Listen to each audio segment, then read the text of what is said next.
semaine. Oui, mais on s'en fout. Voilà. Alors, je me consacre au 7e art aujourd'hui avec un thriller dont on a beaucoup entendu parler depuis sa sortie. Ah, vous aimez les thrillers, Jérôme? Non, vous savez, de temps en temps, il faut bien mettre le pied à les thrillers. Non, ça c'est nul, Jérôme. Non, bien. Non. Alors oui, un film dont on a beaucoup entendu parler, disais-je, il s'agit de l'affaire Troadec. Une sorte de thriller psychopatho-familio-social qui raconte l'histoire d'un homme qui, vraisemblablement par jalousie, décide de tuer une partie de sa famille, 4 personnes tout de même. Tiens donc, et pour quelle raison? Eh bien, j'allais y venir, parce que vous êtes impatient, mon cher Laurent. Non, je lis simplement la relance que vous m'avez donnée sur la Ça feuille. commence par l'inquiétante disparition de la famille Troadec. En Bretagne, bien entendu, on n'est pas un cliché près, mais bon, passons. Dès le début, l'histoire se laisse plonger dans la facilité des raccourcis scénaristiques. J'en veux pour preuve la mère qui ne s'est pas rendue à son travail depuis plusieurs jours. Eh bien, personne ne semble s'en inquiéter. Idem pour le père. C'est parce que c'est Pénélope Fillon. Sans doute, je n'ai pas les détails. Les enfants, on ne sait pas trop. C'est finalement une belle-sœur qui préviendra la police. Bon, finalement, la police arrive, on fouille le jardin, la maison, on découvre des traces de sang nettoyé.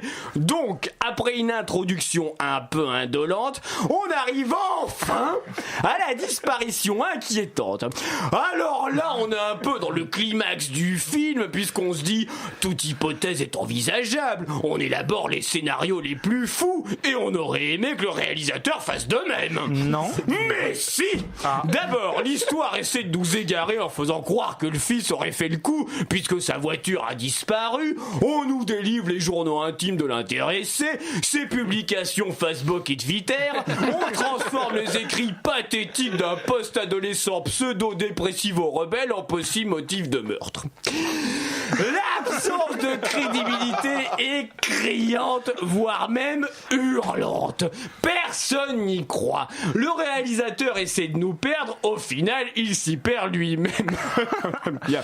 Un peu plus tard, la piste de la fille dont on n'aurait pas retrouvé le sang dans la maison pointe son nez. Et puis, on a, ça et là, des éléments supplémentaires. D'accord. Des effets personnels retrouvés à plusieurs centaines de kilomètres. Okay. La voiture de fils retrouvée sur un parking. On se dit... Bon, il va se passer quelque chose. Avec un tel suspense, on s'attend un tueur qui a de la gueule, un type un peu comme ça, charismatique, une pointure quoi. Et puis, on se retrouve avec un gros Jean-Michel Tout-le-Monde, un beau-frère totalement débile, au mobile aussi invraisemblable qu'absurde.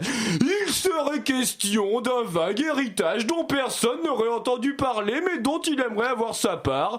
Et donc une nuit, il décide de se rendre chez la famille et de la tuer. Insensé.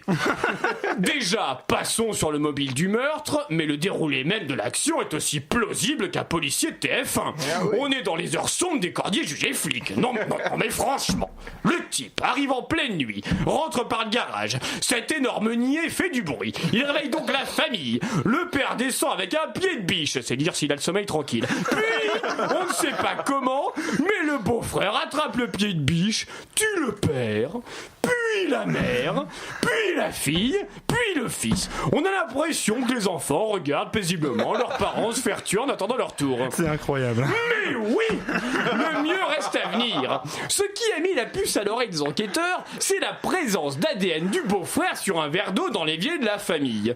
Le type trouve rien de mieux que boire un verre d'eau après avoir tué 4 personnes. Oh bah tiens, il y a des cadavres autour de moi, je vais faire une paella, inviter des potes. Ah, Jérôme. Bah non, mais absurde pour absurde. Bon, après le film prend une tournure un peu plus gore. On côtoie du Lars von Trier, puisque notre abruti découpe les corps et il les enterre. Devinez où? Dans son jardin.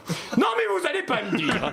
Il est en Bretagne. Il y a à sa disposition des forêts, des bois, la mer. Et il s'est dit que c'était mieux d'enterrer les corps chez lui. Enfin une partie puisqu'il a brûlé le reste. Et cerise sur le gâteau, ou plutôt pastèque sur le cupcake, on apprend que les objets de la famille famille retrouvée par les enquêteurs n'était pas un jeu de piste macabre, mais juste une négligence de notre tueur niais. Il a jeté au hasard les affaires comme ça. C'est grotesque. Mais malgré cela, quelque chose aurait pu sauver le film. Ah oui, quoi donc alors? Puisque c'est un film interdit aux moins de 16 ans à cause des scènes de violence, on aurait aimé un peu de... De quoi? Un peu de cul, voilà. Oh, quoi. Jérôme, tout de suite. Non mais c'est vrai quoi, au moment du crime on sera attendu à ce qu'il viole la fille ou la mère, voire le fils, pourquoi pas, avant le meurtre, ou même après d'ailleurs, histoire de voir un peu le bout d'une cuisse ou qu'on puisse entreapercevoir le début d'un sein. Eh ben rien. Non vraiment ce film a déçu. Eh bien merci Jérôme Malsain. On rappelle qu'il s'agit donc du film L'affaire Troadec, un film encore en salle pour quelques temps. Il y aura une suite d'ailleurs qui sera le procès Troadec, on a hâte de voir ça.